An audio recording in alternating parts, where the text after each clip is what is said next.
നമസ്കാരം. ഇൻഫർമേഷൻ മീഡിയയുടെ പുതിയൊരു വീഡിയോസിലേക്ക് എല്ലാ കൂട്ടുകാർക്കും ഒരിക്കൽ കൂടി സ്വാഗതം. 1600 രൂപ ക്ഷേമ പെൻഷൻ വാങ്ങുന്ന വിധവ പെൻഷൻ വാങ്ങുന്ന ആളുകൾക്കുള്ള വേണ്ടിയിട്ടുള്ളൊരു വീഡിയോ ആണ്. നമ്മുടെ വീടുകളിലോ അല്ലെങ്കിൽ നമ്മുടെ സുഹൃത്തുക്കളുടെ വീടുകളിലോ വിധവ പെൻഷൻ വാങ്ങുന്ന സ്ത്രീകളുണ്ടെങ്കിൽ അവർക്ക് വേണ്ടിയിട്ടുള്ള വീഡിയോ ആണ്. വീഡിയോ മുഴുവനായിട്ട് കാണാൻ ശ്രമിക്കുക. നിർബന്ധമായി ചെയ്യേണ്ട ഒരു കാര്യമാണ്. അത് ചെയ്തിട്ടില്ലെങ്കിൽ അവർക്ക് തുടർന്ന് ജനുവരി മുതൽ പെൻഷൻ ലഭിക്കുകയില്ല. അതിനെക്കുറിച്ച് നോക്കുന്നതിന് മുമ്പായി ഇൻഫർമേഷൻ മീഡിയയുടെ വീഡിയോസ് നിങ്ങൾ ആദ്യമായിട്ടാണ് കാണുന്നതെങ്കിൽ ചാനൽ സബ്സ്ക്രൈബ് ചെയ്യുക.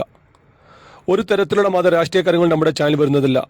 ഗവൺമെന്റിന് ലഭിക്കുന്ന സേവനങ്ങൾ, ആനുകൂല്യങ്ങൾ, അറിയിപ്പുകൾ എന്നിവയെക്കുറിച്ച് മാത്രമായിരിക്കും വീഡിയോസ് വരുന്നത്.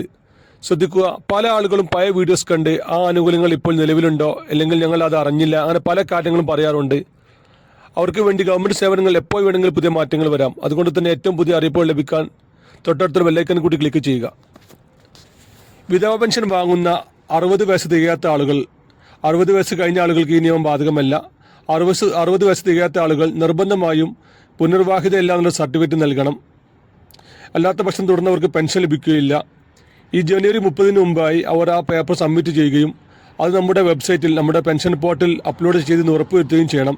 എങ്കിൽ മാത്രമായിരിക്കും ജനുവരി മുതലുള്ള പെൻഷൻ അവർക്ക് ലഭിക്കുകയുള്ളൂ. അത് ചെയ്യാത്ത പക്ഷം ഇപ്പോൾ 4 മാസത്തെ പെൻഷൻ കുടിച്ചുകയുണ്ട്, ആ പെൻഷനും അവർക്ക് ലഭിക്കുകയില്ല.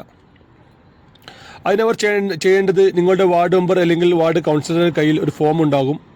ആ ഫോമിൽ നമ്മുടെ ആധാർ കാർഡിലെ ഉള്ളതുപോലെ പേരും അതുപോലെ തന്നെ ആധാർ നമ്പറും എഴുതുക. അതിനുശേഷം നമ്മുടെ ആധാർ കാർഡിൻ്റെ കോപ്പി, ഭർത്താവ് ഉപേക്ഷിച്ചതാണെങ്കിൽ ഉപേക്ഷിച്ച ലെറ്റർ, അല്ലെങ്കിൽ മരണപ്പെട്ടതാണെങ്കിൽ മരണ സർട്ടിഫിക്കറ്റ്, ഇത്രയും കാര്യങ്ങൾ കൊടുത്തു കഴിഞ്ഞാൽ അതിൽ വാർഡ് മെമ്പർ സൈൻ ചെയ്യുകയും ആ സൈൻ ചെയ്ത പേപ്പറും കൊണ്ട് നമ്മൾ ഒരു ഗസറ്റഡ് ഓഫീസറെ കൊണ്ട് അറ്റസ്റ്റ് ചെയ്യിപ്പിക്കുകയും ചെയ്തതിനു ശേഷം നമ്മൾ പഞ്ചായത്തിൽ കൊടുത്താൽ മതി. ഒട്ടുമിക്ക വാർഡ് മെമ്പർമാരും ഈ കാര്യം നേരിട്ട് ചെയ്യുന്നുണ്ട്. അപ്പോൾ നിങ്ങളുടെ വാർഡ് മെമ്പർ അല്ലെങ്കിൽ വാർഡ് കൗൺസിലറെ എത്രയും പെട്ടെന്ന് തന്നെ ബന്ധപ്പെടുക, ഇക്കാര്യങ്ങൾ ചെയ്യുക.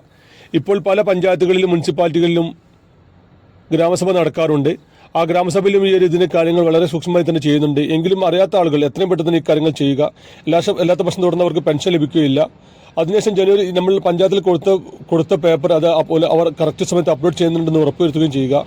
നമ്മുടെ പെൻഷൻ പോർട്ടൽ വഴി ഏറ്റവും താഴത്ത് നോക്കിക്കഴിഞ്ഞാൽ നമുക്ക് അറിയാൻ സാധിക്കും. വീഡിയോ ഇഷ്ടപ്പെടുന്നത് കരുതുന്നു. ഇതുപോലത്തെ ഇൻഫോർമേറ്റീവ് വീഡിയോ ലഭിക്കാൻ ചാനൽ സബ്സ്ക്രൈബ് ചെയ്യുക. ഇനി ഒരു പുതിയ വീഡിയോസുമായി കാണാം.